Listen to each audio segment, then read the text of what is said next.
Liberation Congress party పేదలను పేదరికం నుంచి విముక్తుల్ని చేయాలనేటువంటి ఉద్దేశంతోనే ఏర్పాటు చేయబడ్డటువంటి పార్టీ ఇది. ముఖ్యంగా పేదరికాన్ని పరిష్కరిస్తామని 76 సంవత్సరాలుగా చెప్తూనే ఉన్నారు.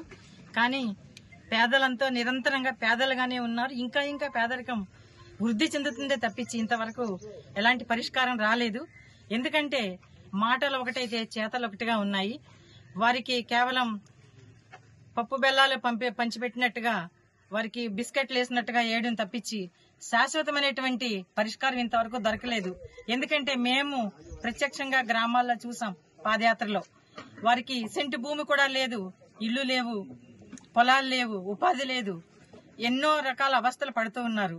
వారందరినీ కూడా ఈ పేదరికం నుంచి విముక్తి చేయాలని, ఏ దోపిడీ అయితే మన వ్యవస్థలో జరుగుతుందో ఆ దోపిడీ నుంచి వాళ్ళని విముక్తుల్ని చేయాలనేటువంటి ఉద్దేశంనే ఈ లిబరేషన్ కాంగ్రెస్ పార్టీ యొక్క ఆలోచన. ఇది పేదల కోసం, పేదల చేత, పేదల యొక్క పాలన కోసం, స్వయం పాలన కోసం ఏర్పాటు చేయబడింది. ప్రశ్నిస్తాం ఖచ్చితంగా.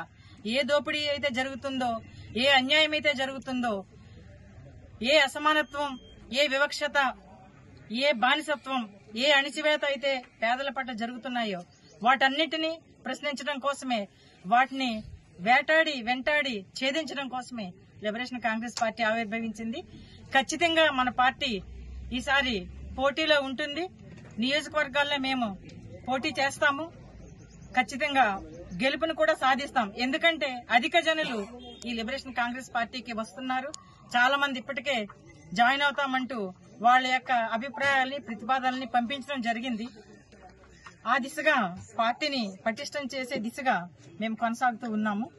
తప్పకుండా విజయాన్ని సాధిస్తామని, పేదల యొక్క గొంతుని ఎలుగెత్తి చట్టసభల్లో చాటుతామని తెలియజేస్తూ ఉన్నాం.